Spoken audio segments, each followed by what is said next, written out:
In times of stress, most people who are on a diet tend to go off the diet. And then after the stressful event, they tend to go back on a diet. So you get into this cycle where you lose weight and then you regain it. And then you go back on a diet, you lose weight, you regain it again. Or what is called a yo-yo diet. This can be a source of frustration. For one thing, each time you lose weight, it's harder the next time to go back on the diet and lose the same amount of weight again. And the reason for that is whenever you lose weight on a diet, a good amount of that weight loss is due to muscle. In fact, as much as 25% of the weight you lose might be lean muscle. Now, your lean muscle is your metabolic engine. So when you lose that, you actually reduce your size of engine and slow down your metabolism. This is not only frustrating, it can be dangerous to your health. Now, the question is, why is it that so many people can lose weight but can't seem to sustain it? The answer actually comes from the way our brain works. And this is very important because understanding this is the key to making sure that you never have to go on a diet, on a yo-yo diet again. So the brain is the control center for the entire body. It controls every thought, feeling, and action of every single cell you have. So it's a very active organ in the body and consumes a disproportionate amount of energy in order to do its work. The brain is bombarded with so much information, the equivalent of your eyes alone, for instance, receive as much information as the equivalent of reading an entire encyclopedia in every second. So in order to efficiently process all the information that the brain receives, it has created an automation system called a subconscious program. And it's said that as much as 97% of the choices we make automatically. The reason for this is that the brain needs to focus on new challenges. So if you're on a diet and you're faced with some stress, the brain automatically triages your choices for food and routine into your habits because it needs to focus energy on the new challenges. So before you realize it, you're back to eating the same foods that you gave up to lose the weight. Now, the only way to override this permanently is to create new habits and new rituals. And the key to creating new rituals also comes from the way the brain works. There's something that's called neuroplasticity. Every single thought, feeling, and action you have leaves an imprint on your brain. And if you persist on these thoughts and actions, these imprints eventually build new networks or pathways that will support new habits and new identity. So the key is to success is persistent, focused attention. And that's where the challenge is, because left to most of us, we're not able to do it on our own. Hence, you need accountability. And this is the key to permanent weight loss and making sure you don't go back on the yo-yo diet. You need to have some measure for accountability, because if you do, it gets you back to those important behavior and food choices that will leave a permanent imprint in your brain, creating new habits to support that lifestyle. So how can you get accountability? You can be accountable to yourself simply by keeping track of what you're doing. Tracking is really the key to keeping you on track. You know, you look at the food label, see how much sugar you're eating, how many calories you're eating. You want to be sincere and totally honest with yourself. Then use that information to make adjustments. If you find that it's a day you didn't do as well, you don't want to make yourself look good. Write everything down clearly. Use that information to make adjustments. That will lead to success. If you're struggling to keep yourself accountable, it will be helpful if your friends and family can hold you accountable. Elicit their support.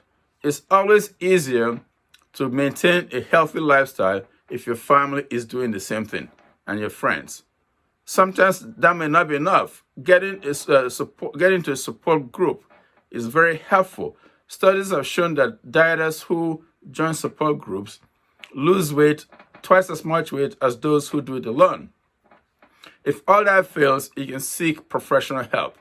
You can get professional help from various avenues. You can talk to a personal trainer. You can talk to a counselor, or a dietitian, a nutrition coach, or even your healthcare providers.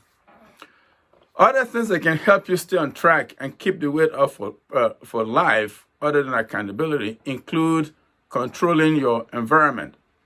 Right from the get-go, you need to control your environment. And the two things involved here: get rid of all the high-fat, high-sugar, and high salt foods around the house and your pantry. Clean up your refrigerator and then your work environment. Make sure that you don't have the tempting foods around. Then replace this with healthier options: whole natural foods, fruits, vegetables, and things like that, so that it's not about sacrifice, but sensible substitution. Then the next thing to do is to create a meal plan that is right for you. Now, creating a meal plan that is right for you is not as difficult as it sounds. The first thing you want to do is cut back on sugar.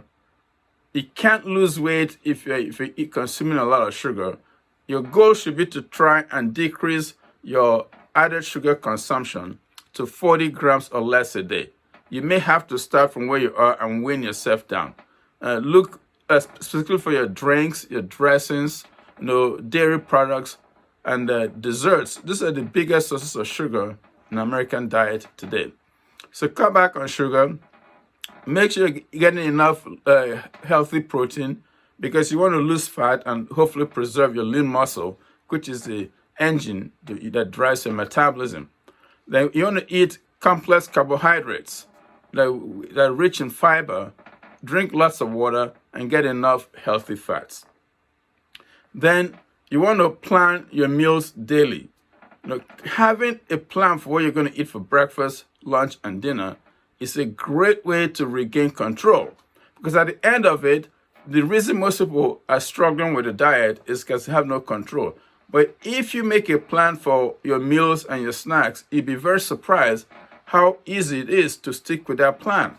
And that will give you the control that most of us have lost. Then the next thing is mindful eating. Mindful eating is a great tool for a lot of reasons. You want to take about 20 minutes to eat your food.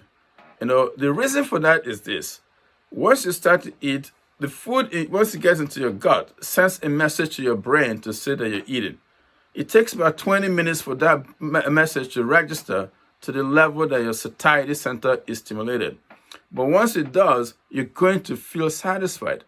So you don't want to rush and eat a lot of food, because you're not going to feel satisfied no matter how much you eat. Eventually, you'll find that you eat smaller portions of food if you focus on enjoying the flavor, biting into this, taking sips of water in between bites, and make sure you chew completely. This way, you're going to focus on the flavor and the sweetness of what you're eating, rather than the sacrifice of portion control, and you end up eating smaller amounts of food. And the other benefit of mindful eating is this: it might help you identify triggers for emotional eating or even food sensitivities, so you can deal with them accordingly. Now, beside mindful eating, the other thing you want to do is increase your level of activity. There's so many ways you can become more active. Exercise for sure. Find that you want to live an active lifestyle, do more things around the house, play with the kids. When you go to the mall or something like that, park far and walk a longer distance, things like that, and create a simple exercise routine that includes adequate amounts of aerobic activity, at least 3 to 5 times a week, and maybe 2 to 3 times a week you want to add resistance training. One of the critical things that you do that will help you succeed is what I call vulnerability planning. What do I mean by that? Most people who are on a diet, they do very well for most of the day or even most of the week.